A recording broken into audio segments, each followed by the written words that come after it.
All right, let's bring out the 30-second board, turn it sideways, hot topics in the sport. And this weekend actually started on Friday with the annual Yamaha Pulp MX LCQ Challenge. As always, we hate to give credit to our buddy Steve Mathis, but this is a really cool thing that he and Yamaha put together.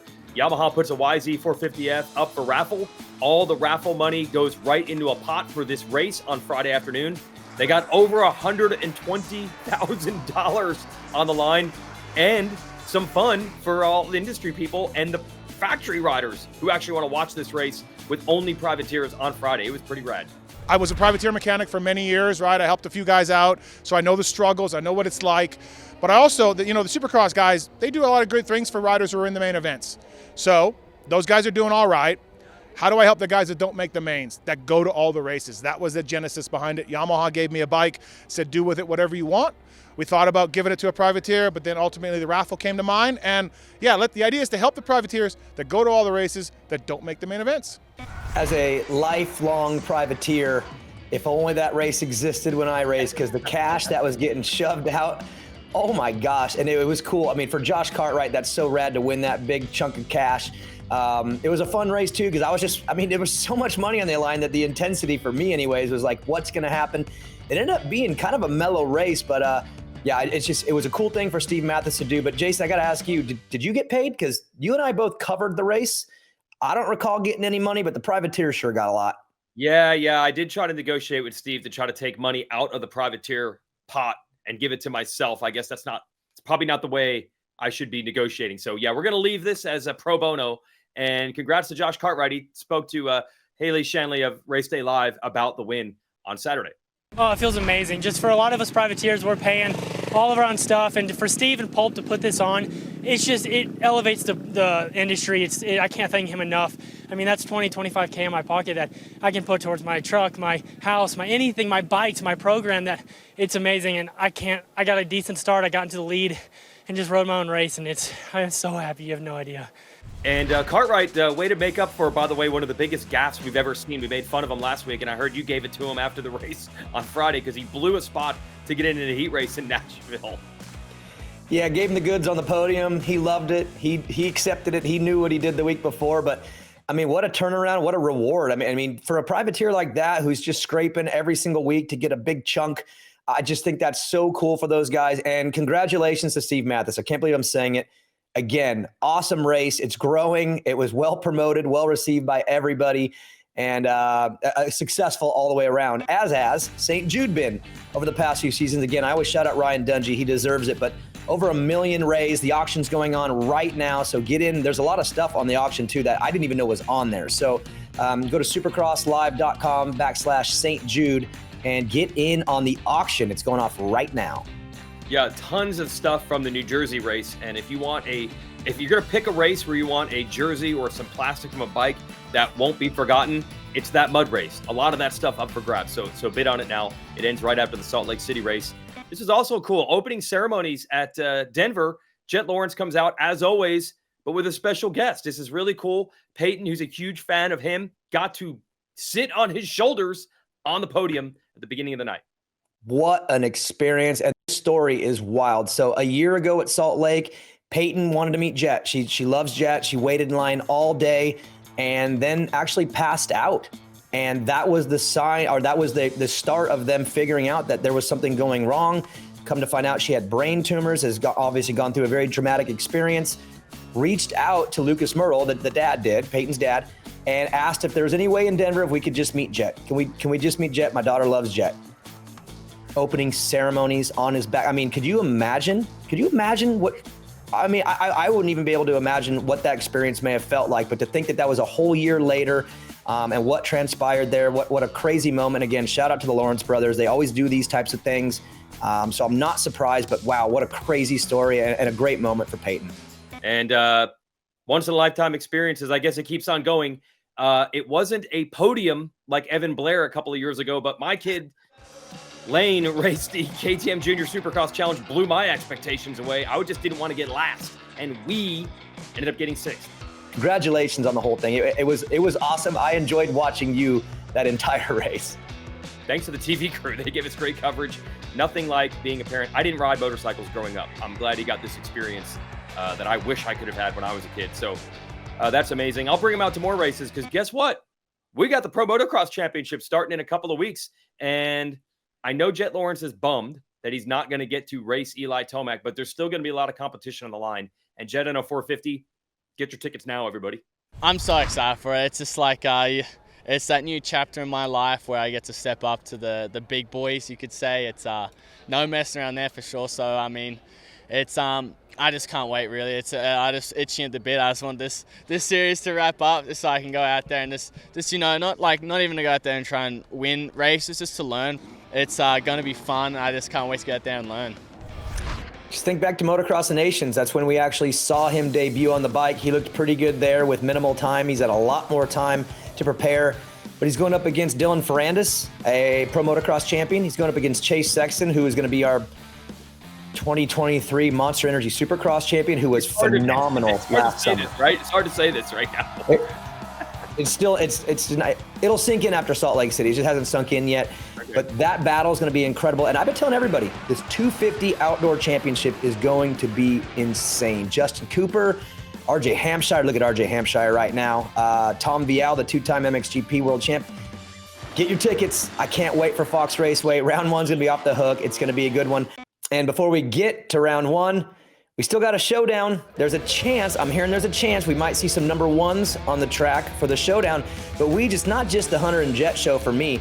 I want to see East versus West. One final flex. Maybe the storm doesn't come in and make a mess of it. I'm hearing some talking from each side, and they'll settle the score on Saturday. Yeah, it's a weird one because we're only a few weeks removed from this battle of the century between Hunter and Jett that we were anticipating for New Jersey.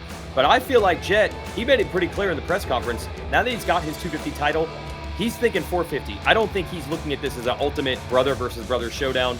Maybe that opens the door for someone else to upset him, but isn't it crazy? Daniel, they are tied, Hunter and Jett, in career 250 Supercross wins. This could be the last 250 Supercross race for both of them. I mean, by the time the gate drops, you got to figure there's going to be some emotion to try to beat each other, right? I think you were the one that asked him that in the press conference. He said he didn't really care at that to me, that sounded like fear to me. I don't know about you. I'm not worried about it. I'm not worried about Hunter. Yeah, you're worried about Hunter. That's why he's taking that out right now, just in case, because I think Hunter's gonna beat him. That's just my take. Hot stir, Daniel Blair. I'm sure we can discuss this over in the Honda Pit this weekend.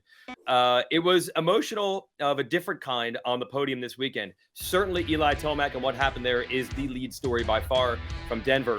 But that press conference between all three riders, Sexton, Ken Roczen, Adam Cianciarulo, the podium.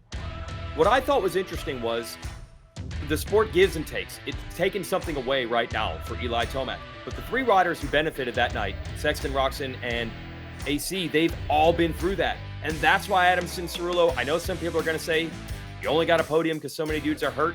But think of how many times he's been hurt. Give him his moment. Let him enjoy it. He was in tears multiple times Saturday night. Ken and Chase were riding great. I just wanted to take it home. That was the longest 20 minutes of my life. Man, I just can't.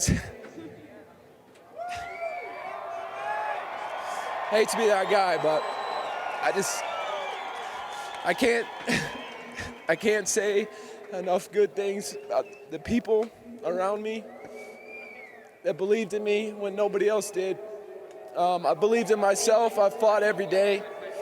I'm gonna keep fighting. Man, I'm at a loss for words. Thank you, everybody. They say a winner's just a loser that kept trying. This one's for all the losers out there. Yeah, Jason, I just, as a diehard fan and participant and member of this community, to see Adam get that podium and talk the way he talked and share his feelings and emotions, I'm not gonna lie, it got dusty. It got dusty in there. But that's how it's been all year. I mean, think about the Roczen victory, the high, the Plessinger crash, the low. This sport just swings emotions left and right. And on a very dramatic night, and sad emotions, we had this Adam moment that I think was so cool. I think the entire sport can get on board with that and say, you know what? That guy needed that so bad, and he deserved it. And here we are, round 16, Denver, and there he is. Adam's out there racing, getting his laps in.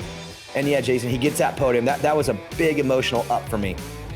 Yeah, these things are intertwined. Yes, his result was better because so many riders got hurt, but also the feeling that he had on the podium was because he had been on that side of it so many times.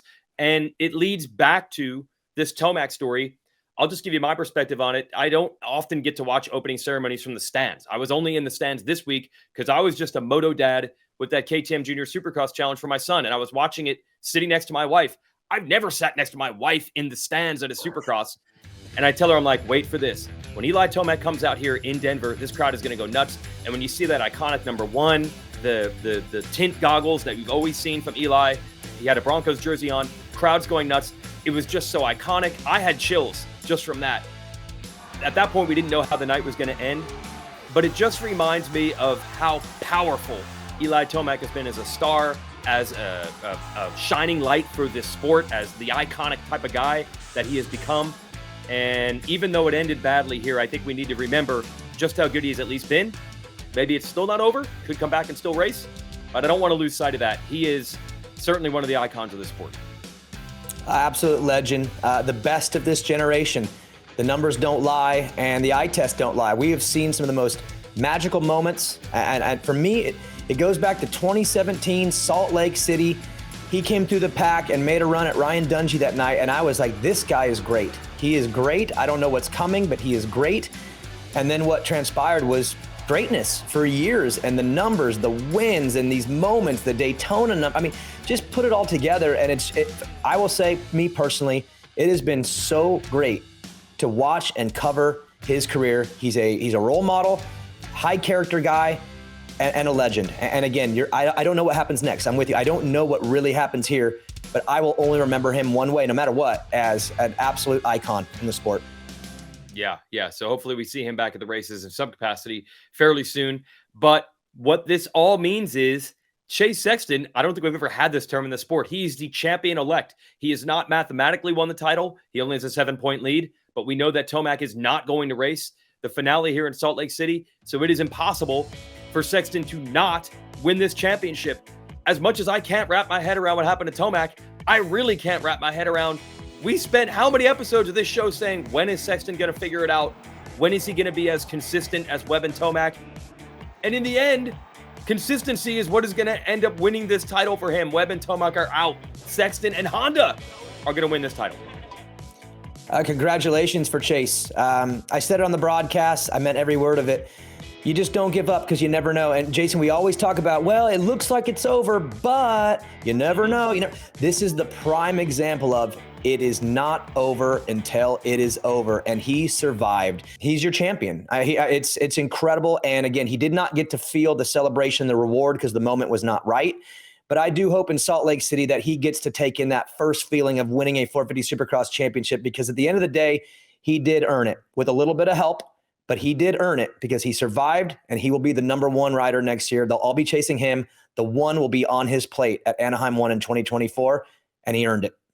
Okay, we're going to wrap up this episode of the show, and it will be a wrap on Monster Energy Supercross this weekend. But do not forget, this is now part of the 31-round Super Motocross World Championship. All the points count together for seeding in that. So you still want to watch these races. Now we'll have the traditional Race Day Live. That'll start at 4:30 Eastern, coming your way from Utah on Peacock. But it is also the national championship race for Supercross Futures, and that will take place before the night show begins. That is 9:30 Eastern on Peacock. Opening ceremonies, pre-race show, and Supercross Futures.